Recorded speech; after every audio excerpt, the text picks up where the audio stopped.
Então, bora lá. Boa noite aí, todo mundo aí. Bem-vindos aí, bem-vindas a todos e todos. Obrigado aí pela presença. Eu sou Antônio aqui da Tapera. E a gente estava conversando com alguns amigos aí recentemente, algumas amizades. E estava chegando a super terça, né? Veio logo depois do carnaval, de uma série de coisas. Então, a gente, um pouco improvisadamente, assim, em cima da hora, organizamos um debate.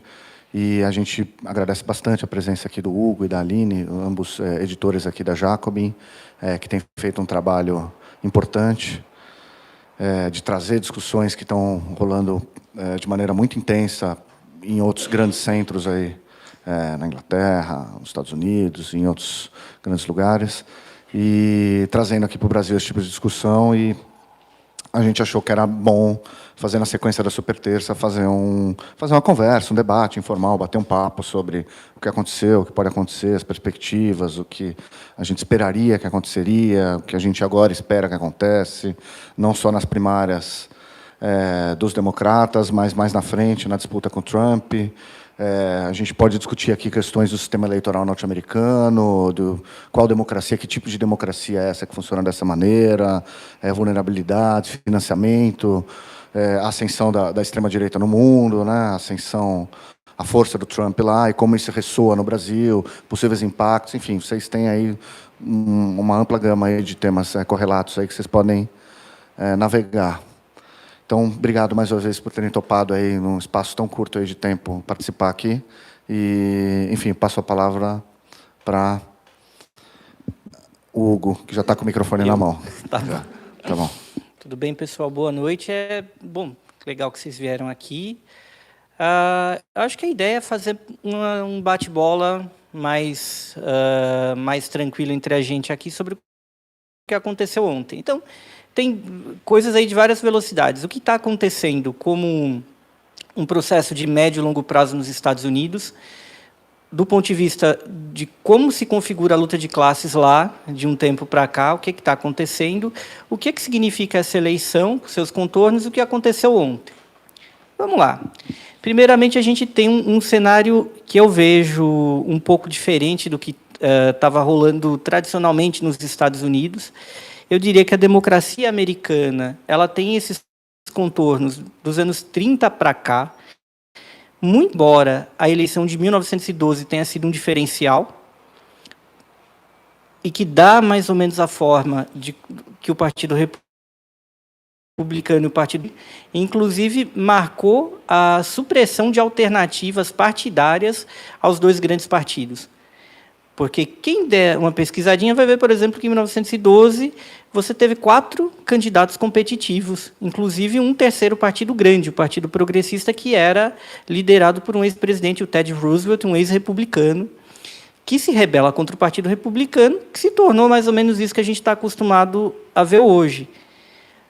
A partir daí você tem um caminhar que vai até a crise de 29, a gente tem o New Deal e isso que a gente chama por moderna política americana, com bipartidarismo colocado nesses termos, com o Partido Democrata nacionalmente assumindo posições mais progressistas e o Partido Republicano se tornando um partido conservador. E, claro, com o Partido Democrata, que durante muito tempo esteve à direita do Partido Republicano, ele caminhando lentamente para fazer esse cruzamento, que é uma das coisas mais curiosas e singulares da história da política mundial. O Partido Republicano era o partido de Lincoln. O Partido Democrata era o partido dos senhores de escravos do Sul. E, durante muito tempo, o Partido Democrata, pelo menos no sul dos Estados Unidos, se conservou como uma agremiação extremamente conservadora, extremamente resistente, inclusive aos direitos civis. Mas é claro que esse é um movimento. Por inércia, esse movimento se consolida mais ou menos nos anos 80, quando aí a gente começa a ver uma divisão maior. Mas só que isso não é um fenômeno externo da política. Para quem adota uma perspectiva minimamente materialista, se vê que esse movimento político, essa inércia política, ela decorre de uma mudança no que se chama de composição social. Sobretudo a partir dos anos 70. Quando a gente tem um processo que leva os Estados Unidos, que rompe a ordem do New Deal por dentro e muito lentamente vai acabando com a sociedade industrial e salarial, uma sociedade onde basicamente tudo se faz mediante pagamento, onde você não tem a figura do serviço público, onde você pagava universidade, você pagava a saúde e as pessoas podiam pagar. Você tinha uma política de Estado e você tinha uma liquidez para aquilo. Mesmo antes de 29, comparativamente ao mundo, as pessoas podiam pagar pelas coisas que eram todas elas privadas. Tudo é privado, tudo é pago. Sim, tudo é privado, tudo é pago, quase tudo. Claro, com a participação do Estado muito rígida por trás disso, inclusive controlando essas grandes corporações e controlando a pesquisa científica que lá, não obstante o fato de ser estatal, é militarizada, era e continua sendo, mas jogando, num segundo momento, tudo para um âmbito privado. A questão é, quando essa sociedade salarial começa a morrer, por quê? Você tem um acirramento de classe e classe social. Não diz respeito apenas à faixa de renda, ou a questão, operário, proprietário, não é isso. Classe social é uma condição também de nível subjetivo. Você tem a questão racial, é uma questão de classe. Você tem um problema racial, uma questão racial nos Estados Unidos, porque não é por uma implicância moral ou porque as pessoas acordam zangadas com negros. Você tem porque você teve um fenômeno de escravidão e depois do uso desses ex-escravos como uma base, uma mão de obra barata, um exército de reserva. Então, o racismo não acontece gratuitamente. Quando você chega nos anos 60, embora a gente esteja ainda dentro dessa grande ordem que antecede a Primeira Guerra Mundial, você tem placas tectônicas e lençóis freáticos se movendo. A sociedade americana deixa de ser uma sociedade salarial. O salário por hora nos Estados Unidos está praticamente estagnado da década de 70 para cá, em valores reais. Mas de onde que as pessoas tiram dinheiro para essa melhora de vida e para adquirir as coisas? Mediante oferta de crédito. Empréstimos é venda de dinheiro. Se eu empresto dinheiro para você, eu estou vendendo dinheiro para você. Isso virou um grande negócio dos anos 70 para cá. O preço de imóveis aumentou, o preço de automóveis aumentou. Imóveis mais ainda, mas o automóvel até baixou um pouquinho. Mas o que aumentou de preço, sobretudo dos anos 80 para cá, são esses serviços que normalmente são públicos no mundo capitalista, eu acho até públicos não apenas por uma outorga do poder, né, como fruto da luta mesmo dos trabalhadores, de ter um sistema de saúde privado, de ter uma educação praticamente gratuita.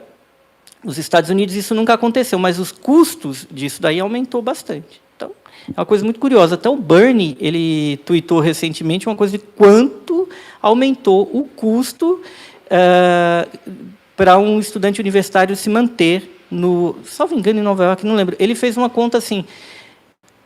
Em 1973, por valores atuais, se gastava algo em torno de uns $600 por mês. Hoje em dia, algo em torno de $2.000.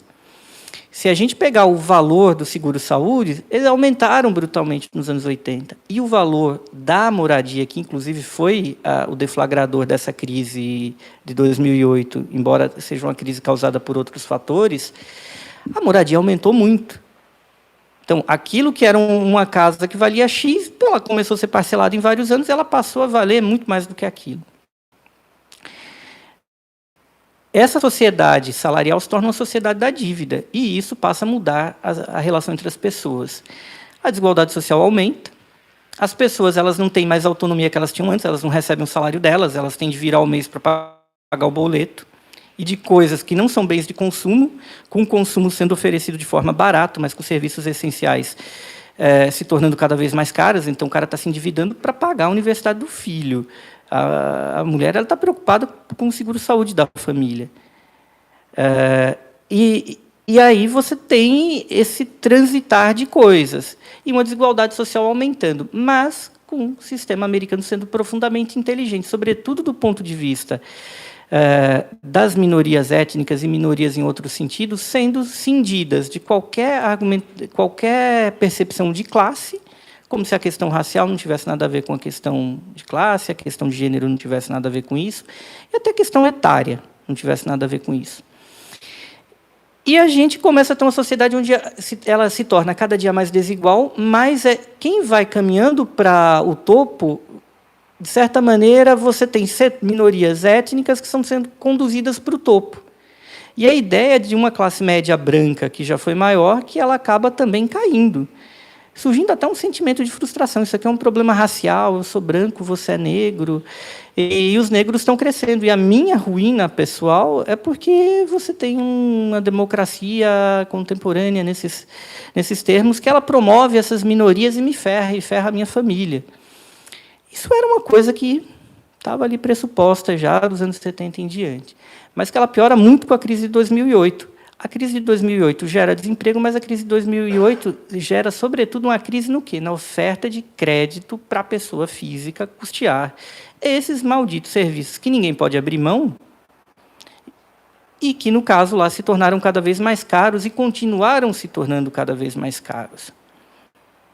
Então, essa mudança, essa percepção de uma desconexão do que seriam as lutas sociais numa luta de identidade de minorias que muitas vezes se opõem entre si, entre elas, e não se reconhecem mutuamente como oprimidos, que também é um ponto importante, que eu vou chegar lá quando a gente vai falar de ontem, e como também isso gerou uma crise brutal numa classe média branca urbana, aquela região ali dos Grandes Lagos, que é o meio oeste norte, o Wisconsin, o Michigan, onde você tem um estado único que é muito republicano, né? Desde que o Partido Republicano se tornou o partido conservador de lá, que é Indiana. Mas eu não estou falando de Indiana. Ohio é um swing state, mas o Trump ganhou no Michigan, por exemplo.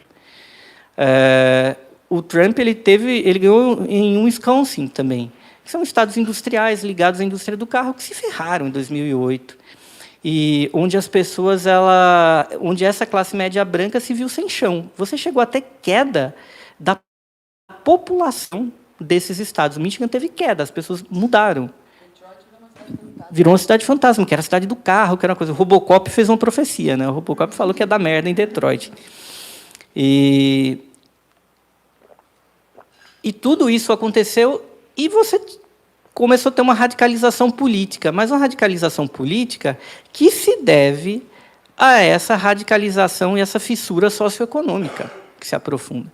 Inclusive com um presidente negro, que foi uma grande conquista, um negro ganhou uma eleição nos Estados Unidos, mas que seguiu uma política econômica e social que ele resolveu essa crise imprimindo dinheiro para as grandes corporações, para os bancos, fez resgates e aportes trilionários, e ele não resgatou essa classe média, em grande medida branca, da sua falência. E uma falência por questões como dívida resultante de problemas ali com a saúde, porque os Estados Unidos são um país, quando a gente está falando do alto custo de saúde, a gente está falando de um alto custo de internação, um alto custo para se pagar uma ambulância, um alto custo com atendimento médico e um alto custo também com os próprios remédios. Os Estados Unidos é um dos, se não o país desenvolvido onde é mais caro, por exemplo, tratar de diabetes.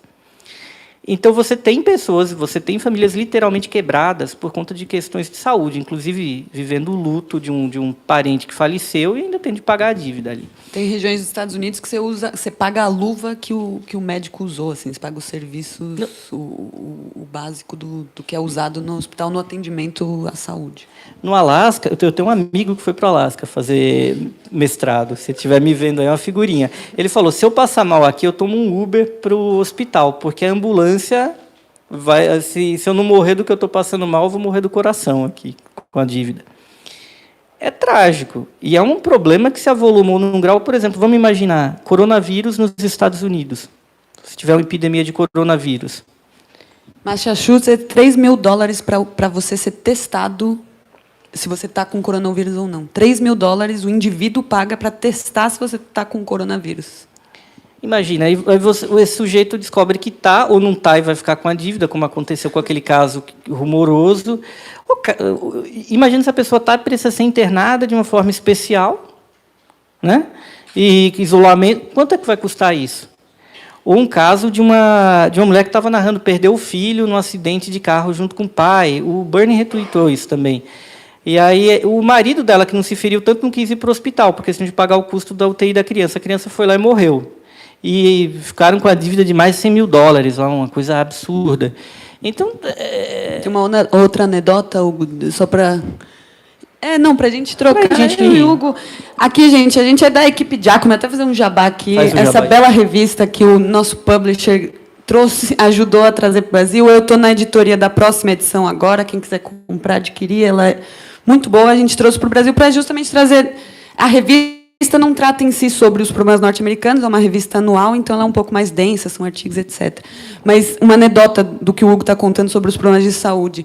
Uma eleitora do Trump, do Sanders, declarou que ia votar no Sanders porque ela foi atacada por um urso. Não sei se você viu essa história. Não. Ela foi atacada por um urso no norte dos Estados Unidos. É um problema aparentemente possível lá. A pessoa está em casa e é atacada por um urso.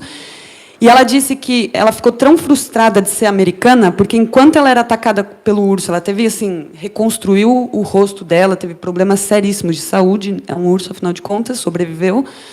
E ela falou que, enquanto ela era atacada pelo urso, ela pensava, como é que eu vou pagar isso? Ela falava, meu Deus do céu. Ela não estava pensando na vida dela. Ela estava pensando, meu Deus, como é que eu vou pagar a conta médica desse ataque? Os caras vão ter que reconstruir o meu rosto. E ela era uma trabalhadora, era uma professora aposentada. E essa era a grande preocupação, porque tem a ver justamente... O Hugo estava contando, entrando na geração... que está chegando agora nos 40 anos de idade, que ainda arrasta dívidas e dívidas e dívidas e dívidas do sistema universitário. Eu vi, tem umas centenas de milhares que estão falidos para pagar dívida escolar. Eles já estão em bancarrota.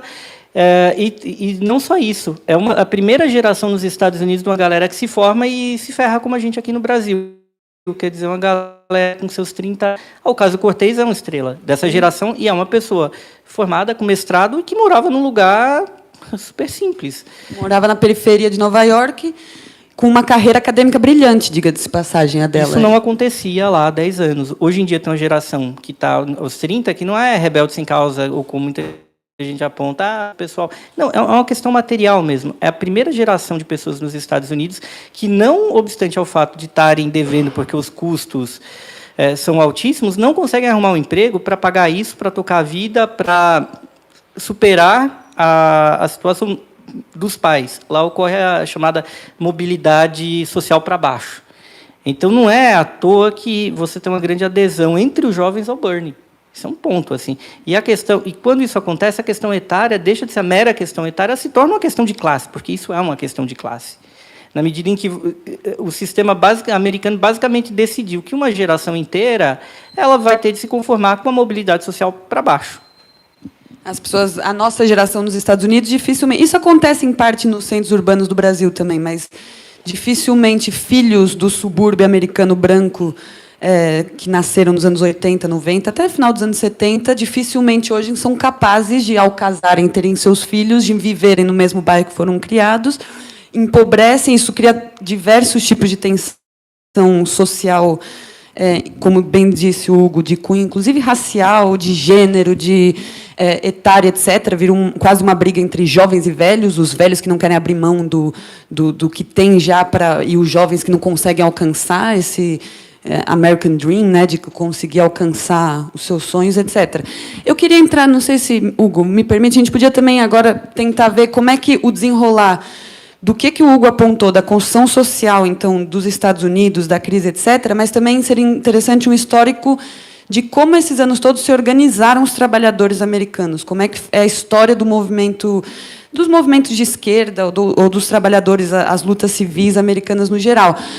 Os Estados Unidos teve um período forte em que um movimento sindical nasceu e se fortaleceu e conquistou diversos direitos trabalhistas americanos. Então, também tem esse caráter do que é público e do que não é nos Estados Unidos, que tem muito a ver com a indústria do crédito, mas também é verdade que os trabalhadores americanos conquistaram, através de greve, mobilização e luta, ao longo de algumas décadas, diversas conquistas. Mas a questão é que a gente nunca teve nos Estados Unidos, os trabalhadores americanos nunca tiveram, de maneira estruturada e forte, um movimento que se aproximasse do que os trabalhadores na Europa tiveram, que caminhasse em direção ao socialismo ou alternativas ao capitalismo. a luta americana, durante muitas e muitas décadas, e por gerações e gerações, se restringia ao âmbito sindical das conquistas corporativas, então, por categoria. Os professores americanos têm um histórico de serem uma categoria aguerrida, de fazerem muita greve, de garantirem suas conquistas. Hoje em dia, nos últimos anos, vem ocupando um papel importante nas lutas. E os metalúrgicos, no geral. A indústria automobilística, por exemplo, americana, teve um momento, um boom ali dos sindicatos e da força dos trabalhadores que conquistou. Mas nessas eleições, aí, trazendo um pouco já para o terreno atual, e a gente vai entrando no caminho do que está acontecendo agora, é a primeira vez muito dessa dinâmica que foi descrita aqui, das contradições que essa sociedade apresenta, mas de jovens e trabalhadores, no geral, que se aproximam de uma visão mais de ruptura social. Então, uma visão que transpassa um pouco aquela noção americana geral de democracia, então, uma democracia de todos, ou aquela construção artificial do que representava o capitalismo americano. E o Bernie Sanders ele vem nessa esteira.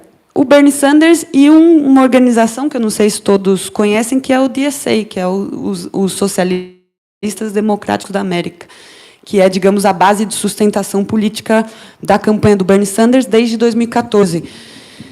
O DSA, só um breve resumo, ele surgiu no final dos anos 70, é a fusão de dois grupos, não vou entrar muito em detalhes, não sei se vale a pena, mas a fusão de dois grupos, ele surge como um grupo minoritário, como são a maioria dos grupos da esquerda radical americana ou da esquerda stricto sensu, porque isso se confunde muito nos Estados Unidos. Até poucas décadas atrás não se falava em esquerda no mainstream americano, se falava entre liberais e conservadores.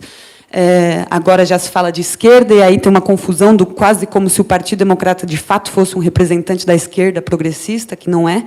Não é, porque o governo do Obama não foi nem perto um governo de esquerda, muito pelo contrário, foi um governo de guerras, de arroxo, de ajustes fiscais no gerais, um governo muito ruim para a classe trabalhadora no geral, em que pese a importância histórica que tenha sido a primeira eleição de um presidente negro numa sociedade profundamente racista. Mas as coisas como elas são, foi um governo tradicional, digamos, democrata, em muitas instâncias. A gente pode até falar do que foi mais progressivo ou não, em algumas pautas sociais, mas, no geral, naquilo que concerne a vida da classe trabalhadora, não só não melhorou, como a vida da classe trabalhadora americana, como a gente escreveu, tem piorado, e piorado e muito. E o Bernie Sanders, nessa esteira, ele vem de uma outra categoria, que ele era um político independente. Então, ele, de fato, ele faz parte de uma organização da Juventude Socialista Americana, no começo dos anos 70, Hugo? Sim, ele formou, mas ele já militava, né, no movimento estudantil lá em Chicago, que ele é do Brooklyn. Do Brooklyn, foi para Chicago, mas era Youth Socialist, era uma juventude socialista do antigo Partido Socialista Americano, que praticamente... Existe ainda resquícios ele foi de lá para o Vermont, que fica no norte. Ele foi para o Vermont, que é um estado do norte dos Estados Unidos, e ali ele começou, digamos, a carreira política dele. Muitas vezes ele usava da coalizão com o Partido Democratas, porque é um partido, esse bipartidarismo americano dificulta muito o trabalho de qualquer política independente ao Partido Republicano ou Democrata, mas ele era independente. O que significa isso? A independência do Bernie Sanders se demonstrou durante o período das lutas pelos direitos civis nos Estados Unidos, que muitas vezes ele diferia, inclusive, do que era o mainstream dos partidos desse bipartidarismo na época. Foi preso, participava ativamente, e principalmente da Guerra do Vietnã. Ele foi um grande ativista contra a Guerra do Vietnã, e dali fez a sua carreira dentro do parlamento americano contra todas as guerras que os Estados Unidos travaram nos últimos anos, todas. Kosovo, Bósnia, Iraque, enfim, todas as guerras o Bernie Sanders se posicionou contra. E esse DSA que eu estava falando, os socialistas democratas da América, em 2014, eles começam a ganhar um pouco de corpo, muito na esteira dessa crise econômica. Então, o Hugo começou a apontar ali, depois até podemos caminhar para esse assunto, que é como é que essa crise foi acirrando as tensões sociais e as tensões de classe nos Estados Unidos, porque é um problema estritamente de classe. A vitória do Trump está explicada na luta de classes americanas, e não muito menos num discurso os discursos que às vezes confundem a gente, de uma xenofobia, isso está enraizado na luta de classes. Então, estados industriais que perderam. Não sei se vocês viram, muitos falou do American Factor, a indústria americana que ganhou o Oscar. Tem um dado daquele documentário que é muito interessante, que é, na General Motors, naquele estado, é em Ohio, né? Se ganhava $29 por hora, a mulher fala, né? E agora ela está ganhando $12. Isso é um baque absurdo na vida da classe trabalhadora americana, porque antes um sustentáculo da ideologia americana de sociedade era que o trabalhador, o operário americano, ele era parte da classe média. Então, ele tinha o acesso ao American Dream, mesmo isso sendo um mundo de fantasia, como bem descrito Hugo, porque era a base do crédito, de uma ficção de empréstimos. E, hoje em dia, é impossível a classe trabalhadora americana não só se reconhecer, ou ser identificada, ou fazer parte, pertencer da classe média tradicional americana, do que historicamente era a classe média americana. Isso destruiu estados, destruiu inteiras comunidades, destruiu famílias, destruiu os trabalhadores, destruiu sindicatos, destruiu lutas sindicais. E esse aumento da tensão social fez que, em uma parte da sociedade americana, dos trabalhadores, principalmente dos mais jovens, num primeiro momento, aí vocês devem lembrar de Occupy Wall Street, daquelas lutas anti-globalização que os jovens americanos fizeram muito nos primeiros anos da crise econômica, o discurso socialista, digamos, começar a aparecer pela primeira vez na história com uma força diferente.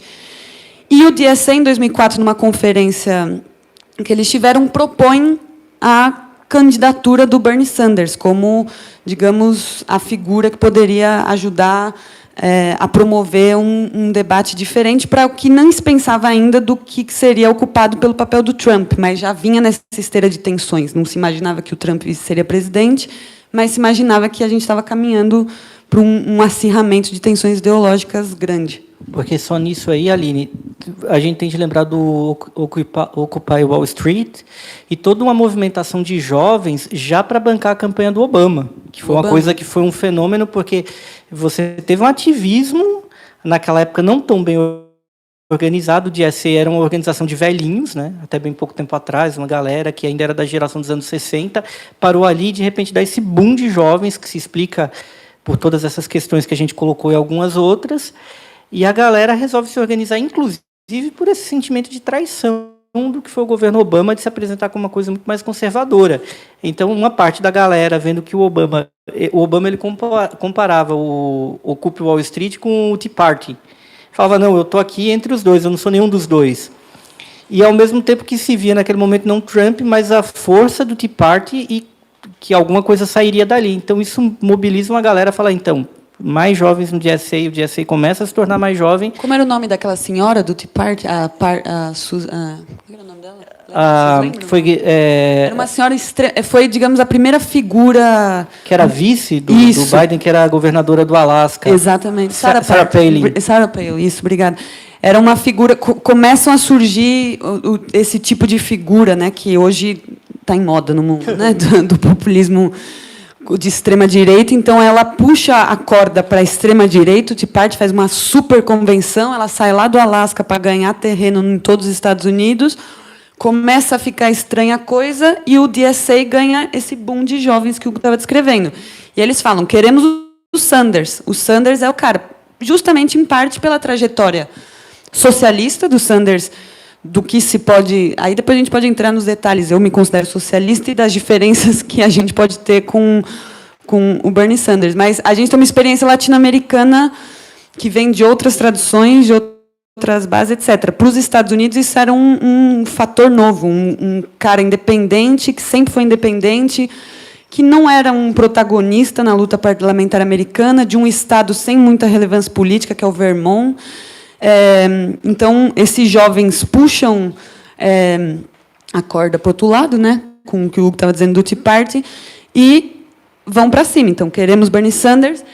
E aí começa a campanha de 2014, a gente tem um breve histórico aí de 2016, quando tem a derrota para Hillary Clinton, que é o primeiro sintoma de que esse novo movimento que ia surgindo na base, principalmente de jovens, e com essas tensões de classes sociais, incomodava também o establishment do Partido Democrata, então, daquilo que seria o progressismo americano, ou a esquerda progressista, como eles se chamam, que, na realidade, nem esquerda que seria até... Não é esquerda, né? Que seria, inclusive, parte do que o Obama representava. E ali a gente começa a ver, com a Hillary ganhando as primárias, e a maneira como o Partido Democrata construiu a campanha anti-Bernie Sanders internamente nas primárias, você começa a perceber que, realmente, ali as cisões podiam ser maiores do que a gente está acostumado a ver na política dos Estados Unidos. Porque, vamos lá, é totalmente artificial o bipartidarismo lá. Né? Evidentemente, um país que tem mais de 300 milhões de habitantes ter 2 partidos. Isso lembra o que era o Brasil na época do MDB e da Arena.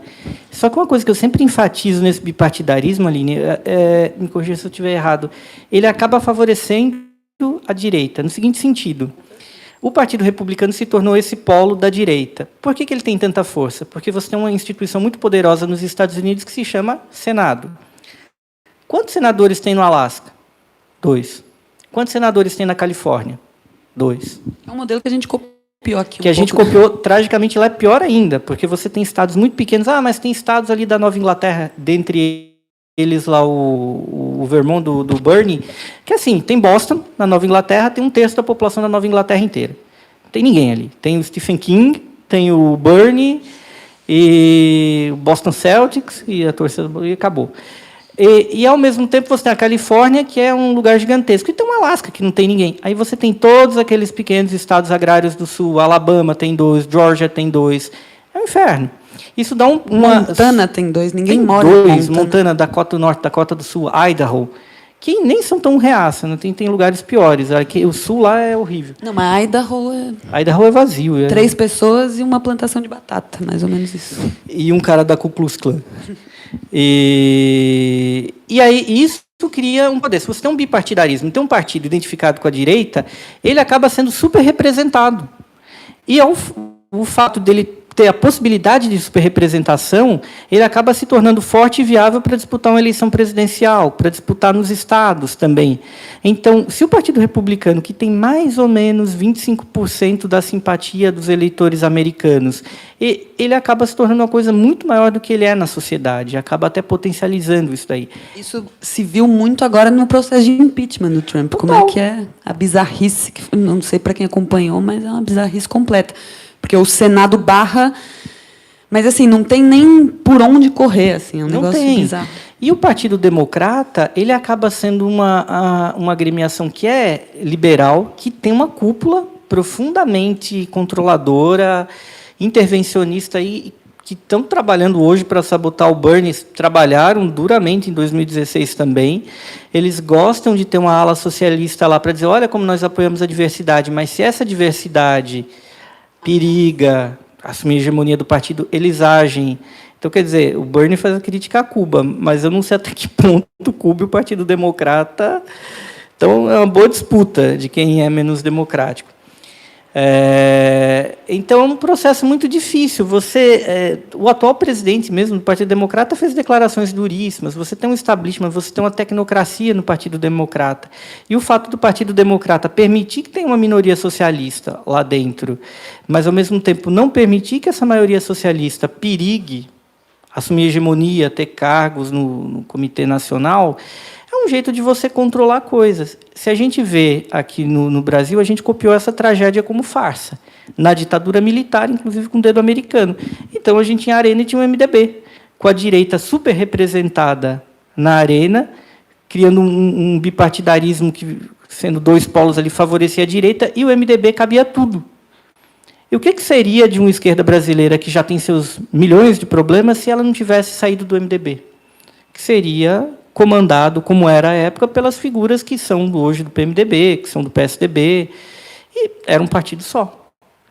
E a verdade é que a Alexandra Ocasio, né, a parlamentar socialista que está fazendo muito, que teve uma grande campanha, etc., ela disse recentemente isso que o Hugo estava falando sobre o bipartidarismo. Ela disse: se os Estados Unidos, se a gente estivesse em outro país, a gente estaria em outro partido, não no Partido Democrata. qualquer outro país, a maioria dos países do mundo moderno, digamos assim, do recente, na história recente, tem, com exceção de algumas ditaduras, mas vamos falar da Europa e, no geral, da América Latina, dos Estados Unidos, os partidos de esquerda conseguiram, de uma forma ou de outra, encontrar uma expressão nas suas próprias organizações. A esquerda americana foi defenestrada ao longo dos anos e anos e anos. Teve um grande partido nos Estados Unidos socialista no começo do século XX, que foi destruído, massacrado. Os Estados Unidos teve, inclusive, uma organização trotskista muito forte, o SWP, muito forte. Mas era uma forte como os trotskistas podem ser, mas era uma organização que teve a sua expressão, etc., e altamente destruída, em parte por esse modelo que o Hugo está descrevendo. O Senado americano e a política americana é muito mais coronelista do que a gente acha que é a nossa aqui. É uma bizarrice. E agora a gente tem uma expressão interessante disso, que é, por exemplo, na última conferência do DSA, dos Socialistas Democráticos, eles decidiram que, caso o Trump não seja... O ano passado, isso, em agosto do ano passado, eles tinham lá uma plataforma do que eles querem, como eram, etc., de organizações. Mas, caso o Bernie Sanders não fosse candidato pelo Partido Democrata, eles não endossariam nenhum candidato. Ou seja, garantiriam a independência política. Isso é um movimento interessante também para uma agremiação. O DSA está com quantos inscritos hoje? Alguns milhares, acho. Dezenas de milhares, talvez Sim. uns 40 mil. Assim. Não, mais caminha até. para 100 mil hoje. Caminha para 100 mil de afiliados, digamos, de inscritos. Então, você imagina, é um nível é um salto para a independência política. Isso foi mudando muita coisa durante o período Trump na base do tecido social americano. A gente tem estados, por exemplo, o Alabama, que, pela primeira vez na história, a ideia do socialismo é agradável para 51% da população. No Texas, meus amigos, a gente cresceu com a imagem do Texas. Também a ideia, acho que era... Eu até trouxe o dado aqui em algum lugar... 64% dos texanos não desagrada a ideia do socialismo. Depois a gente precisa ver o que é essa ideia do socialismo, o que se discute com essa ideia do socialismo. Tem ali conceitos que se misturam. Tem uma visão quase social-democrata, muitas vezes, do que é do socialismo europeu, que é, para a gente aqui que viveu ditadura atrás de ditadura, que teve experiências operárias distintas do que a Europa ou os Estados Unidos teve nos últimos anos, pelo menos da metade do século para cá, eu, pelo menos na minha tradição, considero experiências sociais democráticas. Mas é interessante essa mudança, né? Como é que isso vem ocorrendo. E o Bernie Sanders adotou uma postura, principalmente nessa agora campanha, que eu acho que é muito interessante, a gente podia ir entrando para chegar na super terça, hein, que é de tratar diretamente nos pontos nevrálgicos da política americana. Então, Green New Deal, que é uma proposta de mudança do ecossocialismo, trazer à tona os debates sobre o impacto climático, sobre o impacto do capitalismo no planeta Terra, na vida humana e na vida animal no geral. Um sistema público de saúde, isso era impensável, isso ganhar a plataforma, o tamanho dessa plataforma que isso ganhou para o modelo de sociedade americano era uma coisa impensável. E isso tem sido um dos eixos do Bernie Sanders, e isso tem sido uma das grandes questões. A gente volta porque a gente estava contando dos causos da saúde americana, mas é um dos pontos centrais da campanha do Bernie Sanders, extensamente repetida nas suas bases, nas panfletagens, naquilo que foi se constituindo como movimento por trás da campanha do Bernie Sanders. Então, e que tem atraído muito das camadas trabalhadoras. Para vocês terem noção, as 5 profissões que mais doaram dinheiro para o Bernie Sanders, isso, eu nunca tinha visto isso numa eleição americana, nunca. Doação de dinheiro, as 5 categorias que mais doaram, as 5 primeiras categorias que mais doaram são professores, trabalhadores da saúde. Agora não vou me lembrar todas as categorias, eu devia ter notado, mas são todas categorias de trabalhadores. Assim, você tem, digamos, os últimos na lista do Bernie Sanders seriam o empresariado mais progressista, etc., que sempre tem um ou outro doido que apoia uma outra ideia. O Bernie Sanders, explicitamente contra o que se convencionou chamar de bilionários. E aí a gente pode até, depois, algum outro momento, outra discussão, é um debate importante para dizer o que são esses bilionários, o que eles expressam do ponto de vista de concepção de classe. A gente está falando do quê? Que é a burguesia americana, ou só são os indivíduos que têm 1 bilhão, o que significa isso? Mas é um cara que está na televisão todos os dias dos Estados Unidos, dizendo que é contra bilionários e que até 2 dias atrás estava concorrendo contra dentro do Partido Democrata, que é o Bloomberg, que se retirou, que era um cara que estava tentando comprar as eleições. É o grito dos desesperados da cúpula dos democratas. Ele literalmente tentou comprar as eleições. Botou quantos milhões, Hugo? Você lembra? Ele chegou próximo de meio bilhão, né? E o outro, Tom Steyer, também colocou uns 200 milhões na campanha. Para tentar comprar. Eram 2 bilionários. Desespero.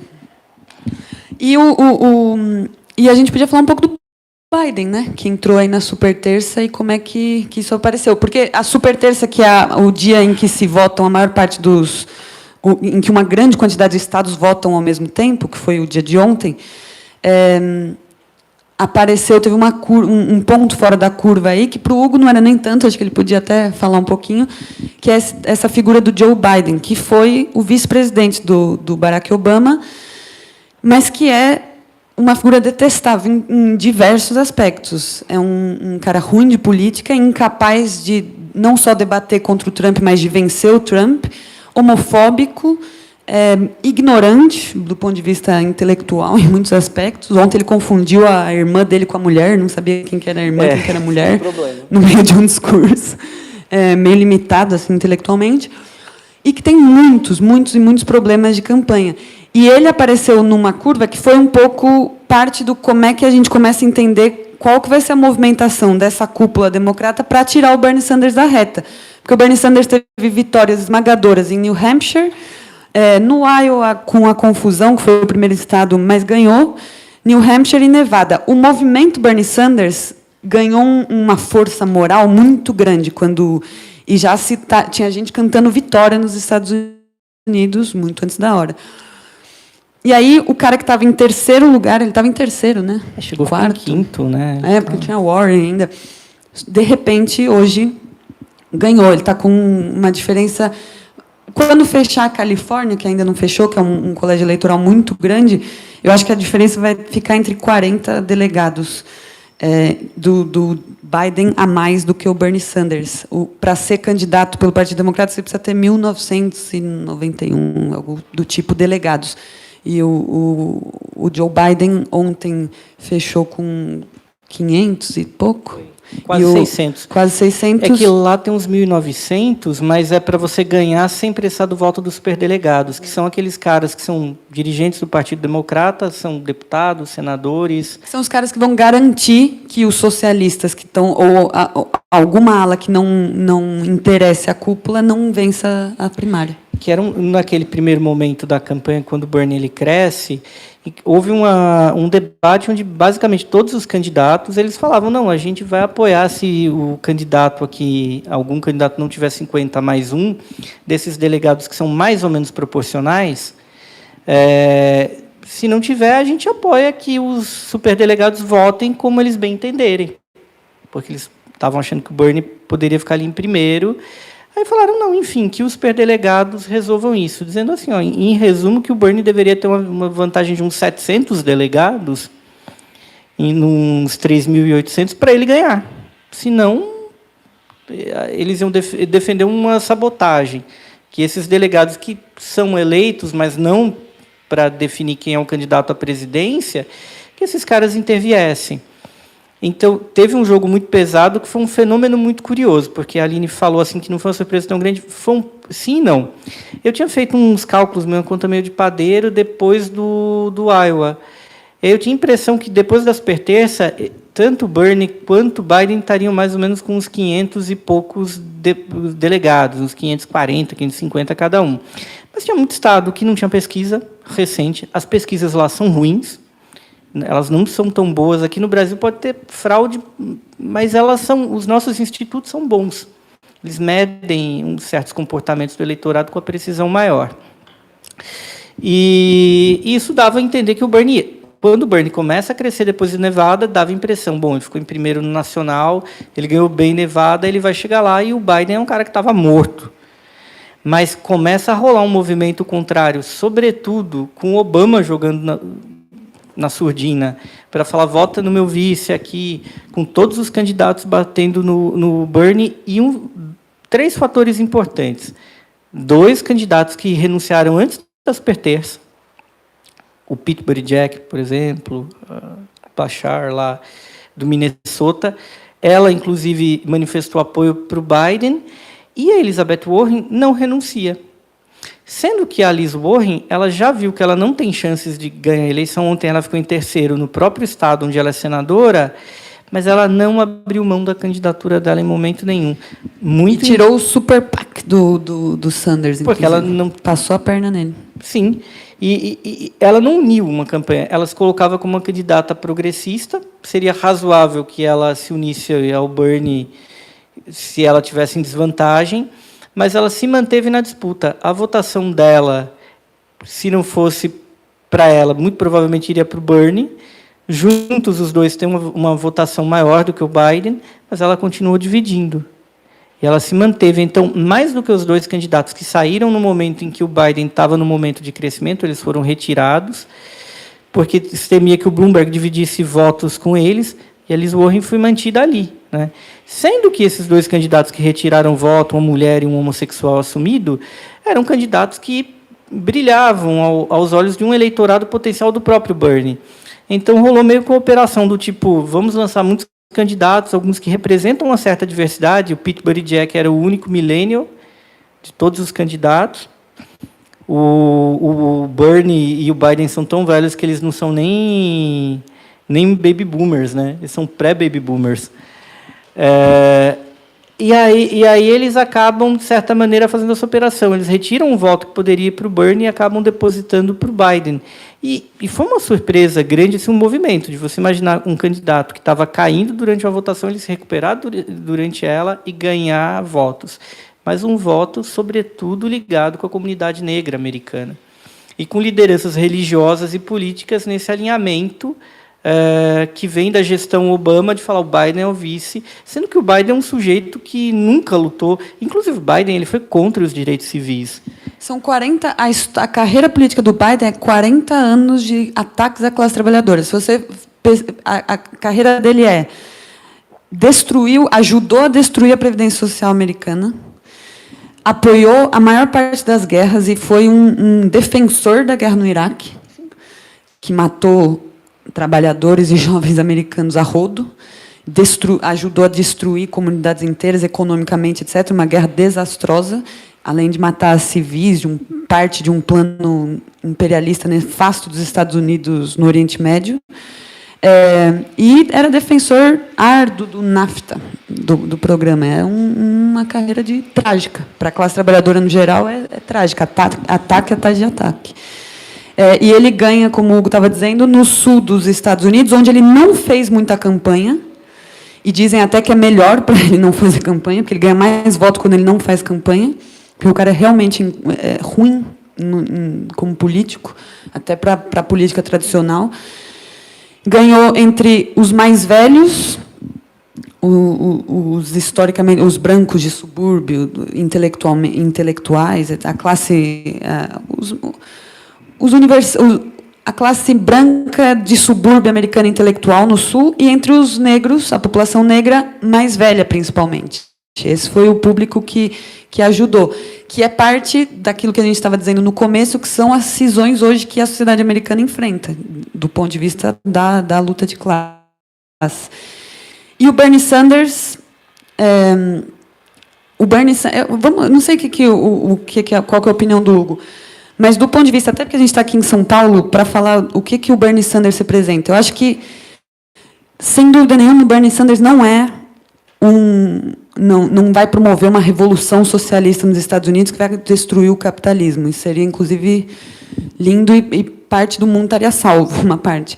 Mas, no momento em que, globalmente, a gente tem um avanço do populismo de extrema-direita, principalmente em países centrais, nevrálgicos do capitalismo, e que o capitalismo está tendo dificuldade de se reerguer de sucessivas crises, etc., então impondo mais e mais ataques aos trabalhadores, aos mais pobres em todo o mundo, você tem um candidato que, e aí para a gente, como brasileiros e trabalhadores no geral, interessa, do ponto de vista da política internacional do Bernie Sanders, é importantíssimo, e por isso que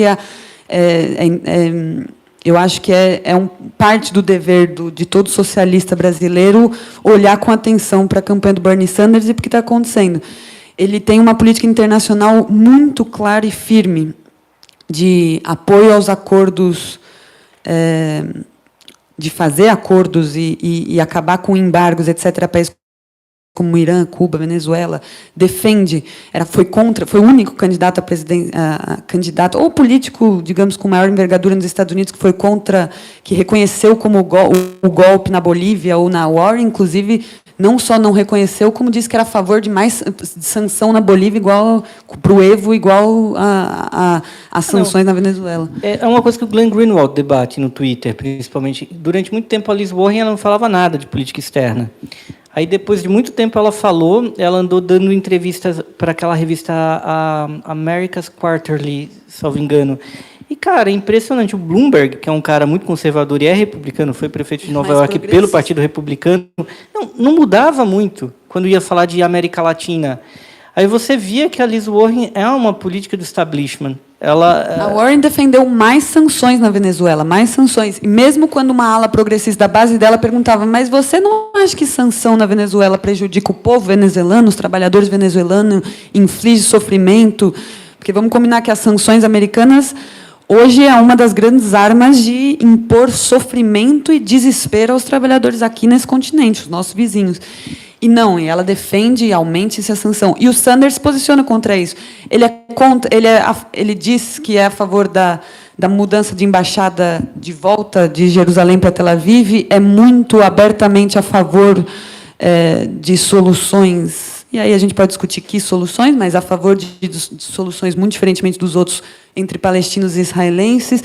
Tem uma política clara de acabar com o que a gente sente como a garra do imperialismo americano, mas de mudar a relação da política externa americana com os países da América Latina, do Oriente Médio e da África. Isso tudo é um ponto de atenção para a gente, né? É a primeira vez que a gente tem a possibilidade de ter um candidato apoiado muito fortemente em um movimento real, popular, de trabalhadores e trabalhadoras das categorias mais pauperizadas dos Estados Unidos, defendendo uma política internacional que não é o nosso massacre. Nosso, digo para a gente que é sul-americano, que não é o nosso extermínio ou total domínio, como é, por exemplo, a política dos republicanos no geral e de boa parte dos democratas. E eu acho que isso foi um problema para o Bernie, porque o lobby israelense nos Estados Unidos é muito forte, e a AIPAC bateu muito forte nele, que é judeu, e eu acho que isso é um peso também muito grande pela força que tem o lobby israelense lá, o lobby israelense junto com a direita fundamentalista cristã, inclusive. Sempre tem essa questão, o que é esse socialismo do Bernie, né? É que o Bernie, de certa maneira, é um cara da geração dos anos 60, mas ele se refere a um socialismo da Segunda Internacional. Porque quando a gente vai falar na Terceira Internacional é quando tem toda aquela ruptura dos partidos social-democratas pelo mundo, às vésperas da Primeira Guerra Mundial. Aí é que passa a ter essas diferenças que a gente julga que são diferenças absolutas, mas que não. O que a gente chama hoje de anarquistas, comunistas, social-democratas, todo esse pessoal estava dentro do guarda-chuva da Segunda Internacional. Mas a questão da Primeira Guerra teve um impacto. O que o movimento socialista ia fazer diante da Primeira Guerra? Uma parte acaba, inclusive, apoiando a guerra. Divide nacionalmente, né? Uma parte começou a apoiar as guerras nos seus estados-nações. Então ela se assume nacionalmente, nega o internacionalismo, apoia a guerra. Outros negam uma via totalmente revolucionária. E uma outra parte vai bem para isso que a gente fala agora, é hora de fazer a revolução. Então, o Bernie ele acaba se inspirando muito no Eugene Debs, e ele acaba assumindo uma postura de uma crítica à esquerda do que foi dos vários comunismos, né, as várias tradições, embora mantenha no guarda-chuva do DSA seja um guarda-chuva relativamente ecumênico, Mas, ao mesmo tempo, chamar o Bernie de social-democrata, eu não concordo, pelo seguinte: ele não é o que a gente chama de social-democrata. Eu poderia usar um argumento meio vil, mas assim apressado, quer dizer, a social-democracia estava apoiando a Primeira Guerra Mundial, quando boa parte dos socialistas americanos estava contra. O Willy Brandt, que foi primeiro-ministro da Alemanha, da esquerda, da social-democracia, apoiava a Guerra do Vietnã. O Bernie estava contra. E a maior estrela da social-democracia mundial apoiava a guerra do Iraque, era o Tony Blair. O Bernie estava contra. Então, quer dizer, Até a política para Israel, uma parte da social-democracia, uma parte significativa da social-democracia europeia apoiou a fundação do Estado de Israel, e o Bernie Sanders, pelo menos nas últimas décadas, se posiciona. Ele chama, inclusive, tem declarações do Bernie Sanders um pouco mais antigas do que a da campanha eleitoral, dizendo que o Estado de Israel é um apartheid para o povo palestino.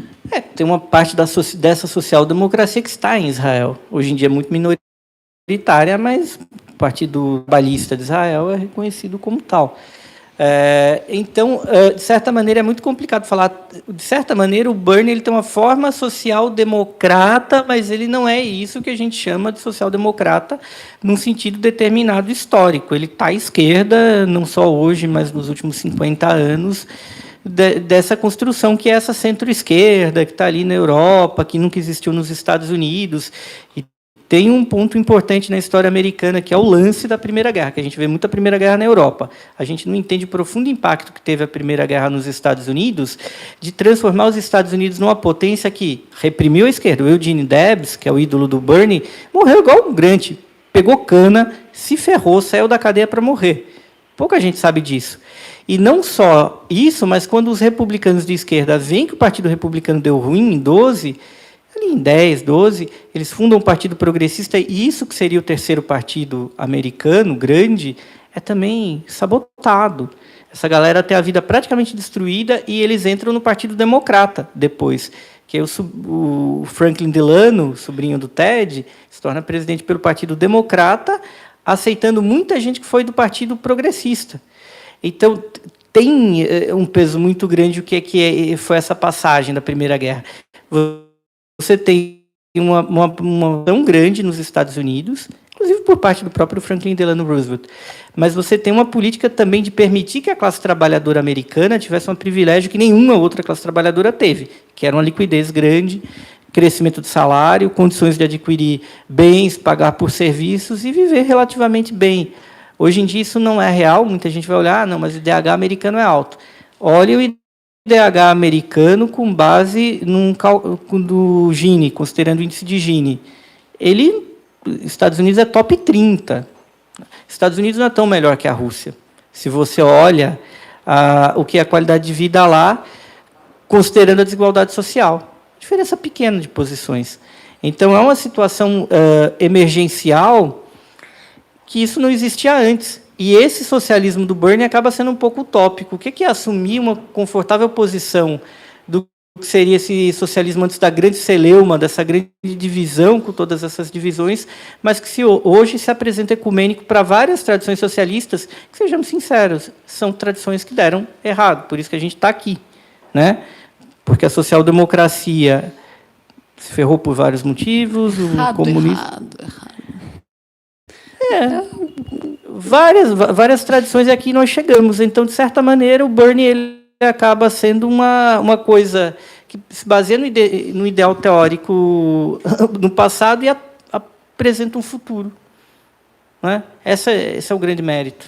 Eu acho que a plataforma do Bernie Sanders, tanto a plataforma internacional que a gente mencionou aqui, a plataforma nacional de educação gratuita, de saúde gratuita, e o Green New Deal, que é um movimento real, estruturado, constituinte, inclusive, do movimento que sustenta o Bernie Sanders, eu acho que elas esgarçam um pouco mais do que é a nossa concepção tradicional de social-democracia.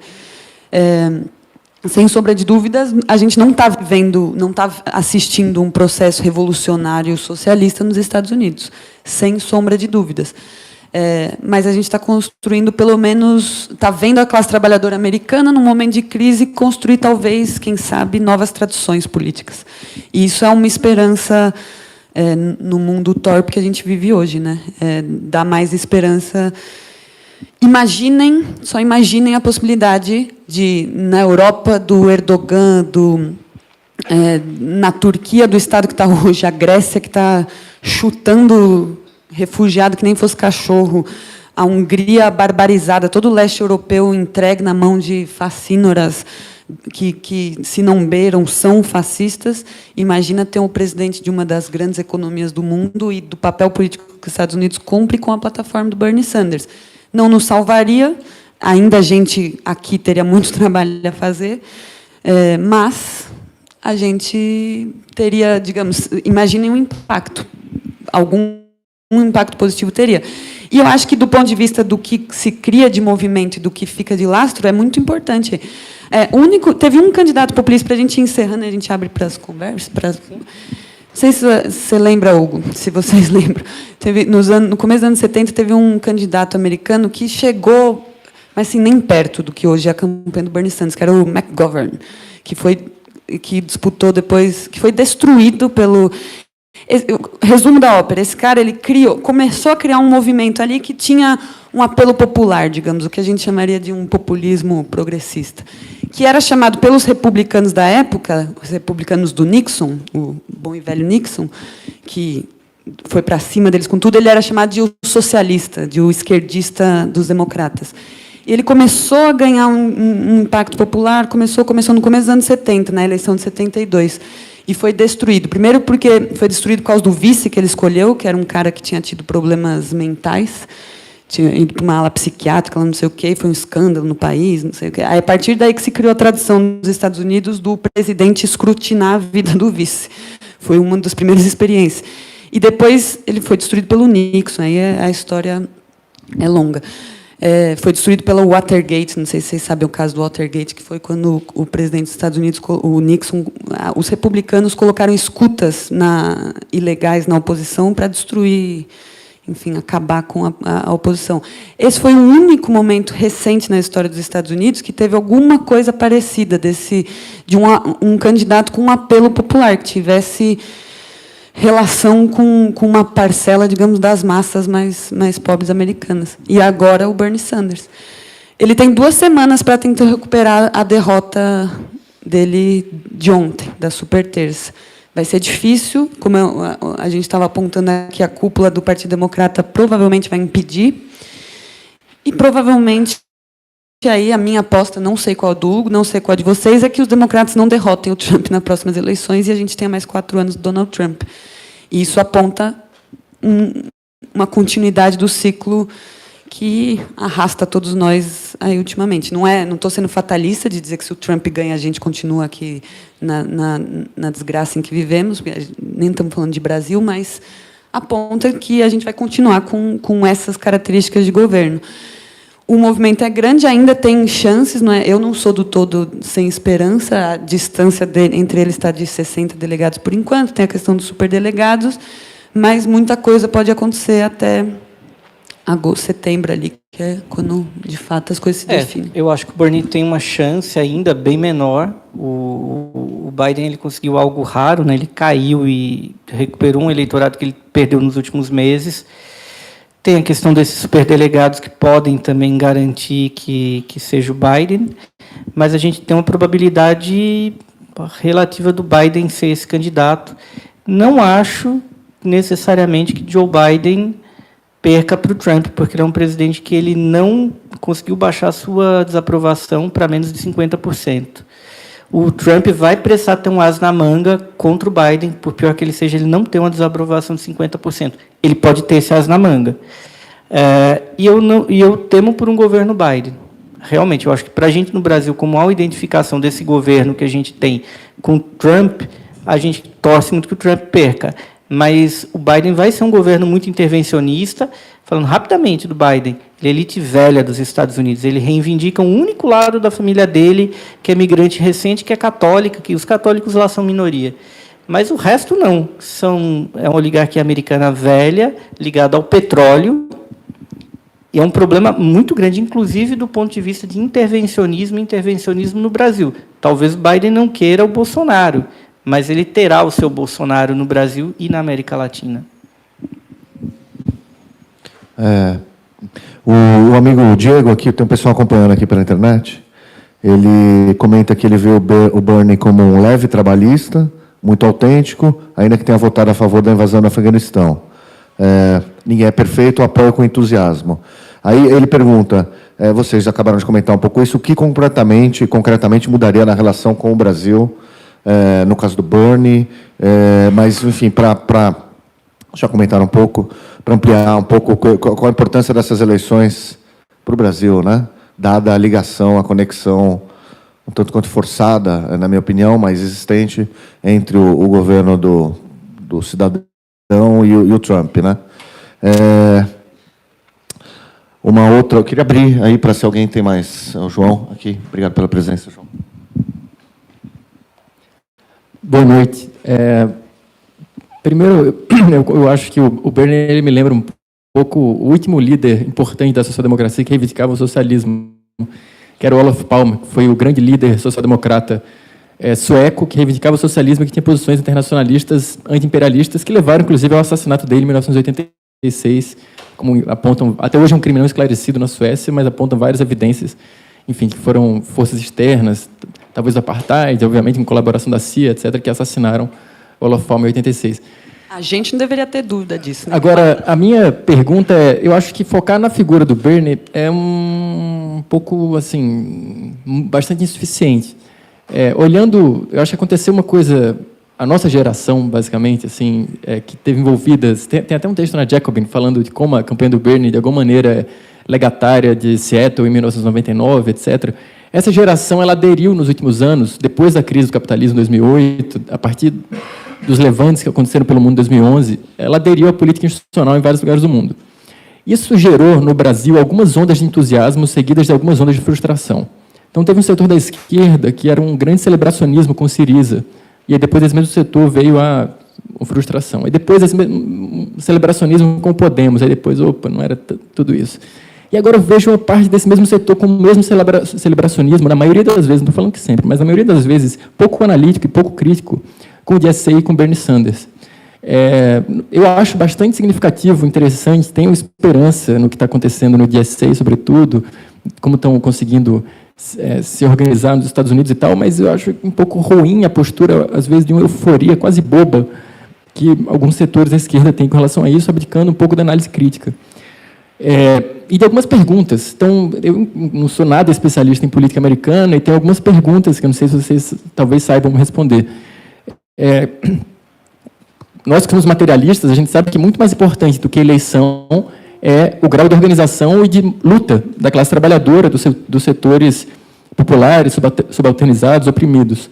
Então, a pergunta é sempre uma tensão quando nós vamos disputar a eleição, e não só disputar a eleição, mas vamos disputar a eleição por dentro de um aparato, como o aparato do Partido Democrata, é uma tensão, por um lado, até que ponto nós vamos canalizar essa energia para ser cooptada pelo sistema e por um aparato, por uma máquina, que é uma máquina moedora de sugar e desmobilizar lutas, e até que ponto a gente vai conseguir impulsionar lutas a partir daí. A minha pergunta é, será que essa máquina eleitoral, eu achei muito legal quando a Ocasio-Cortez endossou a candidatura do Sanders, que ela foi muito clara em enfatizar seguidas vezes que o ponto central para ela era que ela queria ser parte de um movimento de massas na política americana. Um movimento de massas. Ela usou várias vezes esse termo, mass movement, mass movement, mass movement. Por que não a Warren? Por que o Sanders? Ela sempre frisava isso. Isso é muito interessante. Mas a pergunta é, até que ponto a gente tem observado, ou vocês acham que tem perspectiva por observar um movimento de massas não só para eleger delegados, disputar eleições, mas para uma ampliação, de fato, da organização da classe trabalhadora na luta pelo sistema de saúde, pelo Green New Deal, etc. Eu não tenho informação sobre isso. Por exemplo, quando você olha para a Espanha, que isso eu acompanho bastante há alguns anos, o crescimento do Podemos não foi acompanhado em fortalecimento dos movimentos sociais, da plataforma de afetados pela hipoteca, do movimento sindical, etc. Não foi acompanhado por isso. Não serviu para isso. Até não quer dizer que o Podemos tenha enfraquecido. O Podemos já vem quando eles estavam numa crise e vem como uma tentativa de dar uma resposta institucional. A pergunta é, será que nos Estados Unidos tem havido um fortalecimento da luta social, e não só da luta, mas da organização social, ou isso tem se expressado somente nesse campo eleitoral institucional? Posso comentar? Pode. Alguém teria mais? Aqui. É bem rápido, na verdade. Eu senti falta um pouquinho nessa construção histórica sobre a questão do financiamento eleitoral, né? O fato como vocês veem a falta de regulamentação desse financiamento, né? Principalmente nos últimos anos e décadas, Citizens United e tal, e de que forma isso influencia o cenário que a gente tem hoje na eleitoral americano. A segunda pergunta, que é bem simples também, como você vê esse trabalhador que ganhava $29, hoje ganha 12, que está uberizado, essa classe média branca, que não é mais classe média, eles estão desiludidos com o Trump, surgiu esse sentimento de talvez não deu certo a nossa aposta no anti-establishment, que é establishment, eles estão prontos para votar numa alternativa ou a tendência é uma reeleição do Trump mesmo? Posso começar? Que eu me empolguei muito com Diego? João. Diego era o camarada da internet. Você tem toda a razão, eu acho. A empolgação... particularmente, Aline, faria uma diferença... Eu senti muito o que você está dizendo sobre a empolgação com Bernie Sanders, ou essa empolgação um pouco infrutífera para onde nos leva, na primeira campanha. E ali eu acho que era até mais comparável com a empolgação um pouco vazia que a esquerda, e um pouco baba-ovo que a esquerda mundial tinha, que foi com o Syriza também, antes da traição. Precisou que o Syriza traísse para que a gente se desse conta do que estava acontecendo. Particularmente, eu acho que tem uma diferença que eu não sei, eu não tenho nem tanta certeza sobre isso, mas a minha impressão do que a gente aprende nesses anos de luta de classes é que, nesse momento, nesse período, esse mass movement que a Alessandra Ocasio só bancou, depois de perceber o quanto ele estava enraizado. Então, o movimento de moradia, a gente pode falar isso seriamente hoje nos Estados Unidos, o movimento de moradia a partir da crise de 2008 é um problema sério americano e é digamos, onde a esquerda radical, ou a nossa esquerda, onde a maior parte dos materialistas ou dos marxistas americanos que eu confio, que a gente, enfim, estão atuando hoje, eles estão compondo, sem dúvida nenhuma, o que é essa base desse movimento do Bernie Sanders. Agora, o Bernie Sanders não está construindo uma revolução socialista, nem perto disso, e eu não sei se é esse, no período eleitoral, se é ele que vai... se ele consegue galvanizar ou esfriar, de fato, os movimentos sociais que existem hoje. Eu separaria da experiência do Podemos, porque a experiência espanhola é uma experiência que tem profunda tradição no movimento operário, dos movimentos sociais, do movimento socialista, dos movimentos comunistas, dos anarquistas, profunda tradição intelectual das nossas tradições, etc. Os americanos vêm, principalmente a classe trabalhadora americana, vem de outras experiências de décadas, de não só poucas alternativas surgirem do ponto de vista de movimentos sociais, como de endosso, em boa parte, do que era o modelo de democracia americana. Então, era uma classe trabalhadora muito mais estagnada do ponto de vista das lutas do que outras. Não é que não lutasse, lutam muito, a vida toda, como todo trabalhador do mundo. Então, em alguns aspectos, por exemplo, algumas experiências, eu tive com o Daniel Cohen, que é um estudioso que é parte do Green New Deal, que trabalha, ele esteve aqui no Brasil, e ele estuda muito a questão das moradias. Ele acha que a campanha do Bernie Sanders dá força para a existência real de um movimento. E ele diz que o DSA vem sendo empurrado à esquerda. Então, a conferência de agosto de 2019, em que o DSA votou não só a independência política do Partido Democrático em caso da não candidatura do Bernie Sanders, como também uma coisa que é muito nova nos Estados Unidos, que eu só tinha visto com a experiência do James Cameron nos anos 50, dos trotskistas do SWP, que é uma concepção de organização política com independência e centralização, e entendendo que o período eleitoral é um período de disputa para construir as bases de uma futura sociedade. Ainda não é um modelo que eu acho que os trabalhadores americanos deveriam construir para si, do ponto de vista do que eu acredito de organização operária para se transformar a sociedade. Mas isso eu achei interessante. Isso é uma mudança para o começo de 2014, quando surgiu essa empolgação que muitos setores aqui da nossa esquerda apoiavam, literalmente babando o ovo, assim, e querendo trazer uma réplica do DSA para cá.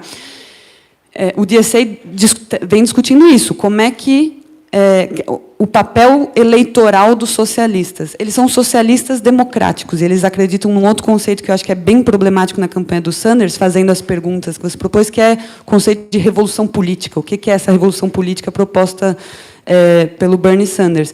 Que não é uma revolução social, uma revolução que, de fato, transforme as engrenagens da sociedade ou que liberte a classe trabalhadora. Mas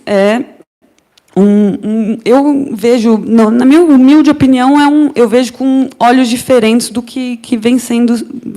Eu acho que tem uma parte dos movimentos sociais reais, Green New Deal, movimentos de habitações, uma parte importante dos professores grevistas, das últimas grandes greves dos últimos anos americanas, que vem puxando uma base, não é que vem sendo absorvido pelo movimento Bernie Sanders ou pelo DSA, mas que vem, inclusive, puxando à esquerda alguns setores que antes era incalculável que viessem à esquerda dentro do próprio DSA.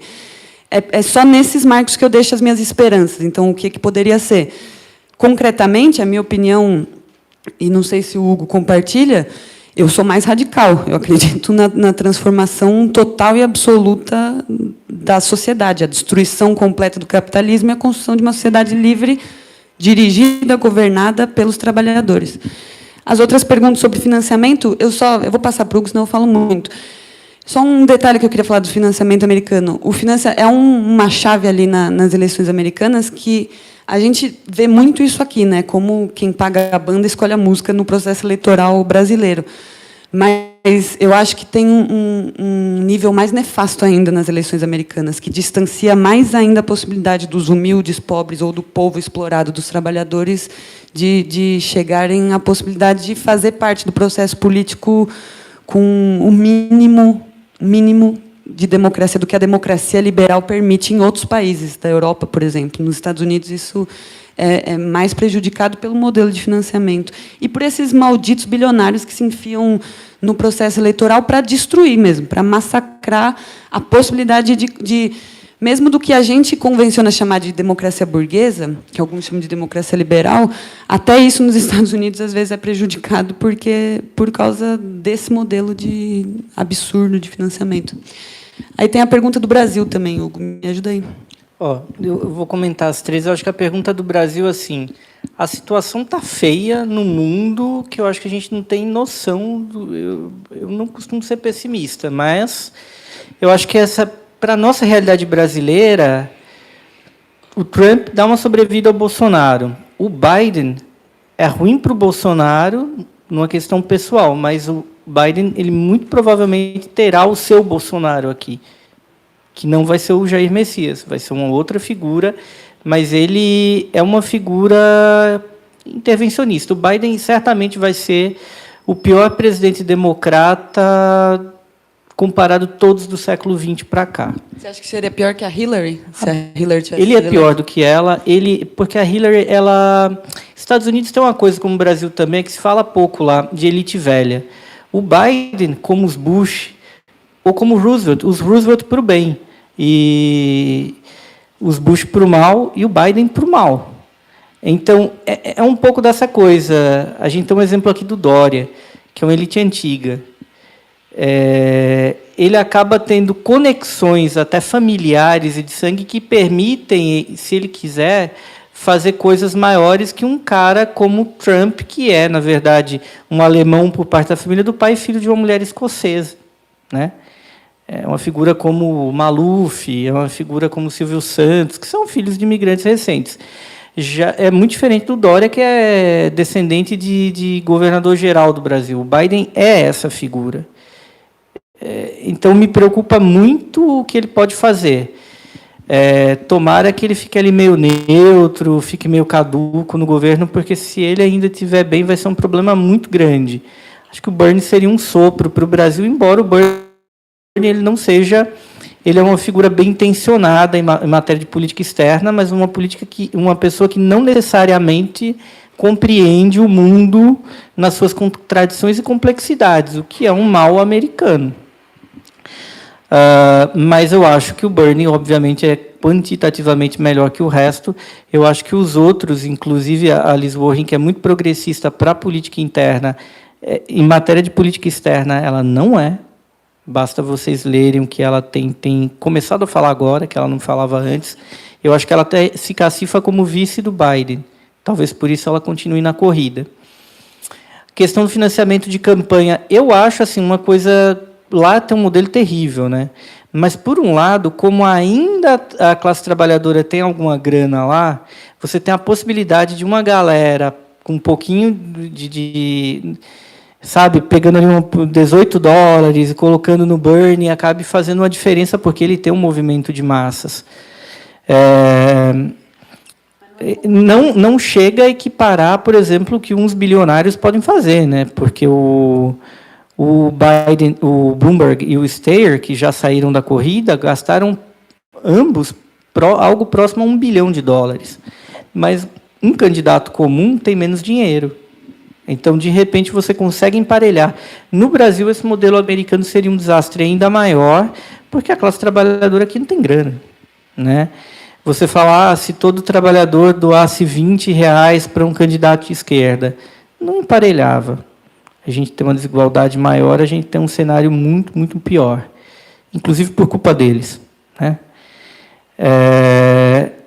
E aí a questão que o João coloca, eu acho importante isso que você colocou, Aline, da diferença de tradições, né? Acho importante a gente pensar um pouquinho essa questão, inclusive vou fazer um merchan também, esse livro novo da Nancy Fraser, daquela editora lá do Bexiga, não lembro o nome agora, mas que tem literário que o rapaz aqui é daqueles caras estranhos do Bexiga, O Velho Está Morrendo, o Novo Não Pode Nascer. Uma bela entrevista da Nancy Fraser, tem um prefácio muito legal do Vitor Marx, que está junto nesse projeto da Jacobin. Eu acho que ele faz uma leitura apaixonada, sem ser uma leitura entusiasmada. Eu gosto do que ele escreveu aí, já falei para ele. E eu acho o seguinte, a gente pegar o Syriza foi uma experiência, de todas essas experiências novas, todas muito limitadas, todas operando num cenário muito difícil do mundo, né? A situação da esquerda no mundo inteiro está muito complicada. Eu acho que surgiram duas vias aí. Ou a gente cria um novo partido e substitui o velho partido da centro-esquerda e até o velho partido comunista e vamos criar ali uma coisa nova, ou a gente vai disputar o grande partido, que foi a via de língua inglesa, né? Correu na Inglaterra, o Corbyn perdeu, mas empurrou o Partido Trabalhista para a esquerda, e várias questões do que ele colocou estão postas lá. E ocorreu nos Estados Unidos. Eles não fizeram um movimento, como foi feito na Inglaterra, no Reino Unido do século XIX, de criar um terceiro partido, porque a política do Reino Unido no século XIX também era isso. Tinha o Partido Conservador e o Partido Liberal. E veja, eles criaram o Labour. O Labour entrou, foi um terceiro, como se o DSA hoje criasse um terceiro partido lá. Tem uma diferença porque, assim, o que é o Bernie? É uma realidade muito singular da política americana. Ele é um cara que está defendendo criar um sistema único de saúde num país que nunca teve, num momento que, inclusive por interferência e inspiração americana, países que têm esse sistema único estão destruindo. Vide o Brasil, vide o Reino Unido, onde já se discute uma privatização do NHS. E vide Grécia e Espanha nas políticas de Podemos e Syriza, que era um pouco...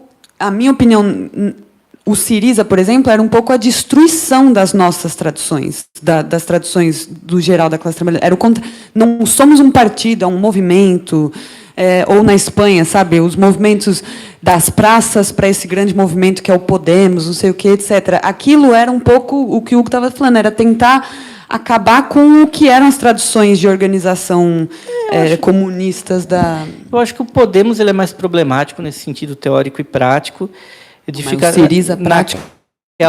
Naquela coisa do... O Syriza, eu também recomendo um livro lá, Adultos na Sala, que o Varoufakis, o Varoufakis, que era um cara da centro-esquerda grega, que se radicaliza ali e tenta fazer, quando ele narra, é o diário do ministério dele, o que era o real problema, porque o Syriza ele foi uma experiência interessante, mas, ao mesmo tempo, ele acabou tendo todos os problemas de um partido comunista ortodoxo, sem ter as virtudes, né? Sobretudo do ponto de vista da direção, quando muito pouca gente acabou decidindo quais seriam os rumos, sem atentar para uma coisa muito legal do Syriza, de ter movimentos, mas ter os movimentos como atores do partido, do próprio partido atuando, financiando, mas que tinha uma cúpula centralizada ali que preferiu transformar o Syriza no novo partido social-democrata da Grécia.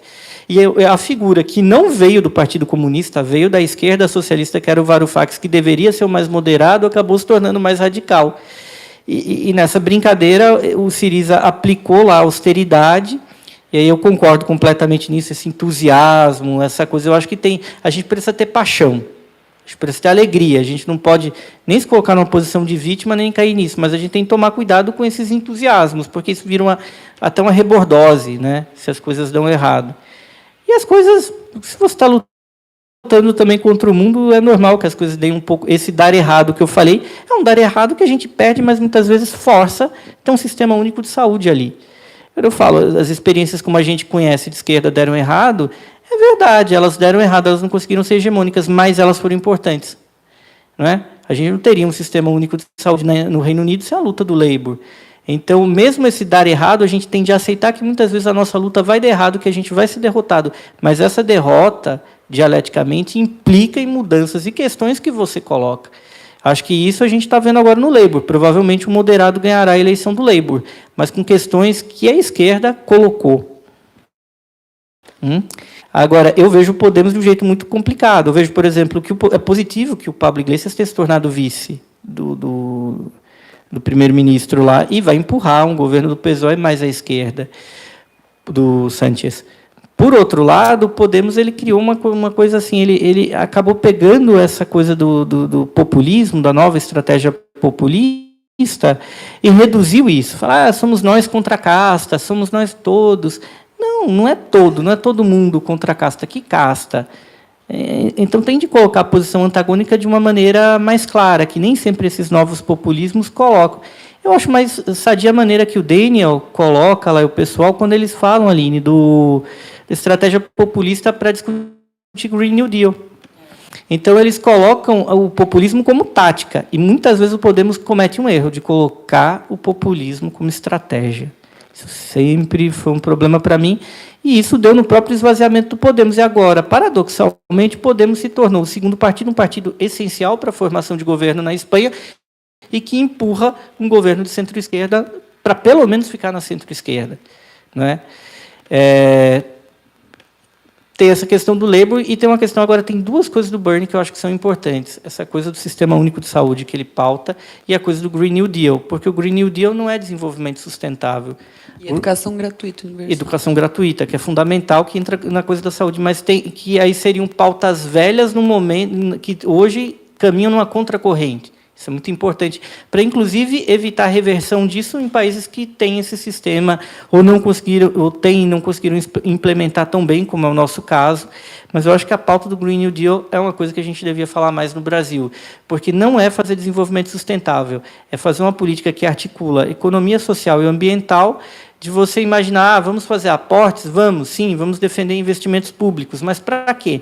Para desenvolver medidas de intervenção e a construção de tecnologias que protejam o meio ambiente. A gente pode investir dinheiro, a gente vai fazer o quê? Investir dinheiro para construir estrada de rodagem, para fazer carro? Não. A gente pode derramar dinheiro para fazer baterias solares, dar escala naquilo ali, tornar aquilo mais acessível. Fazer um programa de moradia com moradias sustentáveis. Então, eu acho que há uma inteligência, inclusive política, do Green New Deal, que é uma forma de você unir dois debates que eles não convergem, e eles não dialogam, porque o debate verde ambientalista acaba sendo um debate muito aburguesado, e o debate, muitas vezes, de questões salariais, profissionais, acaba se tornando muito alheio ao meio ambiente. Então, pensar também o populismo como uma tática e unir esses três vetores, imagina, gerar emprego, renda, eu acho isso o ponto mais legal do Bernie, que isso não é só divisão de renda, Isso é distribuição de riqueza, é geração e distribuição de riqueza.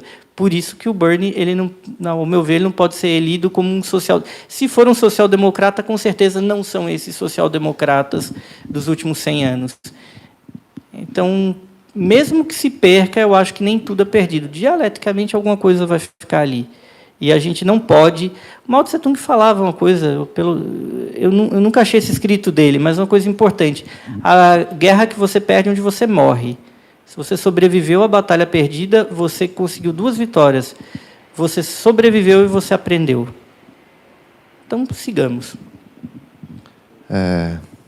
Podemos só fazer mais uma rodadinha aqui de comentários e tal, e a gente já pode, acho que, se encaminhar. Tem 2 comentários aqui da internet, né? Peraí. O Vinícius Félix, ele fala assim, se o Bernie não conseguir indicação no Partido dos Democratas, ele pode sair como candidato independente, certo? Pode. Teoricamente, tá. pode. É uma pergunta, ou isso é impossível, tá. A outra é, novamente, uma política externa do Bernie Sanders, se ele, como ele lidaria com o Deep State, com a máquina militar, o establishment industrial norte-americano, com a presença militar americana em 800 bases ao redor do mundo, quer dizer, como que o Bernie vai o que a gente pode esperar de muito diferente numa eventual Bernie presidente, em termos de política externa, ou se a máquina vai limitá-lo ou afogá-lo aí numa série de compromissos aí que os Estados Unidos têm com a ordem internacional e com o establishment de Washington, inclusive. Mas, enfim, abrir aqui para mais alguém aqui tem um comentário? Não? Então, deixa essas 2 perguntas aí. São bom, boas a primeira perguntas. mais procedimental, a segunda do política externa, do Bernie.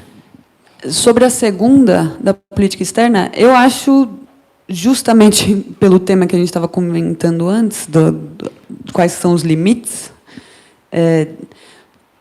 no geral, quais são os limites de um processo eleitoral, mais os limites do processo eleitoral americano, mais os limites dele ser candidato do Partido Democratas, que isso já implica em muita coisa. No tipo de jogo político institucional, provavelmente o Bernie Sanders faria, na minha opinião, seria obrigado a fazer concessões que respondessem à máquina. Então, não seria a vitória do Bernie Sanders não seria um salvamento do mundo dos soldados americanos. Eu acho que ele seria talvez um primeiro presidente, falando hipoteticamente, que teria um tipo de pressão diferente, ou seja, uma pressão diferente da sua base ou do conjunto do país, etc. Mas é muito difícil. O lobby armamentista americano é um negócio surreal, é a principal potência militar no mundo. Dificilmente a burguesia americana... Eu acho que se o Bernie Sanders mexesse em bases muito estratégicas americanas, a burguesia dava um jeito de tirar ele de lá, matando, enfim. A não ser que se tivesse um processo social de fato, estrito sensu, um processo, um levante revolucionário, aí seria mais fácil. Mas eu não nutro, não sei o que o Hugo acha, eu não nutro muitas esperanças de que um candidato, por mais que tenha todos esses elementos muito progressistas que a gente está dizendo aqui, que trariam, eu também acho, como o Hugo disse anteriormente, você, só de uma parcela grande dos trabalhadores americanos hoje estarem discutindo a possibilidade de se ter um sistema único de saúde ou educação gratuita, já é um avanço. Os trabalhadores europeus fizeram isso há um tempo atrás, a gente aqui fez em outro período. Beleza, vamos discutir. Agora, dificilmente, eu acho que ele conseguiria sobrepassar a estrutura. O que eu acho que é interessante é que cresce um sentimento anti-guerra na sociedade americana. Então, talvez mudasse a faceta do intervencionismo americano. Mas a burguesia americana dificilmente abriria a mão de ser a principal potência bélica do mundo e controlar todas as bases que eles controlam. Não sei se a gente veria o governo americano, por exemplo, se retirar de Alcântara depois das lambanças. Eu apostaria meu dinheiro de que não, que isso não iria acontecer, se eu tivesse dinheiro para apostar. Eu acho que o Bernie ele é bem intencionado, ele tem algumas... visões de política externa que podem ser questionadas porque cai naquela coisa. O Bernie ele certamente é muito mais crítico de muitos países do que do próprio Partido Democrata, que ele não é, mas ele acaba se agenciando. Cai um pouco na pergunta do Vinícius, porque lá o candidato independente pode ser candidato. Mas é uma eleição que ela tem consequências federais, mas ela não é federalizada. A dificuldade nos Estados Unidos é um candidato, seja independente ou do Partido Verde, por exemplo, ou das dezenas de partidos que existem lá, é colocar o nome na cédula de cada estado, porque é um processo em cada unidade federativa. Isso é surreal. Há poucos anos atrás, teve uma candidata do Partido Verde que ganhou em Washington, né? Mas ela não consegue aparecer. E não consegue colocar o nome em todas as cédulas. Então, é um problema prático. Assim, cada lugar tem um sistema de votação. Basta ver essas primárias, né, Aline? Cada lugar tem... Um lugar é caucus, outro lugar é a primária, que é a votação propriamente dita. Caucus é um sistema de reunião, meio que de voto aberto. Tem primária que gente que não é do Partido Democrata pode votar. Tem gente que lugares onde você pode se filiar na hora, mas a dificuldade prática é sem ter uma estrutura partidária que não seja o Partido Democrata, não seja o Partido Republicano, ou alguma outra cuja criação vai ser muito complicada, que vai exigir uma luta em 50 frentes. Poderia gerar para o Bernie. Claro, ele poderia ser candidato. Não sei se o Bernie será. Por algumas declarações, eu sinto de alguns dias para cá, se ele perder, ele tende a ficar no anti-Trump. Mas isso também é muito preocupante, porque não necessariamente o anti-Trump vai ser menos pior. Aliás, o Bernie ele é um dos candidatos mais queridos entre ex-combatentes, veteranos de guerra, ele e o Trump, porque o Trump ele usa uma estratégia de guerra econômica, que é pesada, mas ele não botou a molecada para lutar guerras desnecessárias. E o Bernie, por tudo que ele fala, também... Ao contrário, ele era anti-guerra e a candidata da guerra era a Hillary. É a Hillary, que era mesmo. Claro que o Trump faz guerra, claro que ele intervém, claro que ele interfere. É um imperialista, mas ele não é um imperialista no sentido de botar a molecada na rua, lá no campo de batalha, para morrer. O Biden é. Né? Nesse sentido, não duvidem que o Biden vai querer ter a sua guerra. O Biden mandou o filho dele para a guerra. Então, é uma tradição. E a gente imaginar a Ucrânia, a gente imaginar a Rússia, um problema muito grande aí. Eu acho que o Bernie ele teria dificuldades nesse enfrentamento com o Deep State. Eu acho que... Primeiro porque o Bernie ele é muito bem intencionado no que ele fala, mas eu reforço isso, talvez seja o ponto mais fraco dele. Ele não é um sujeito que ele compreende também o mundo. E se você for realmente compreender dentro da máquina o que é essa estrutura dos Estados Unidos, que é basicamente um país que é uma particularidade, que com sua moeda particular acaba usando sua moeda como moeda universal.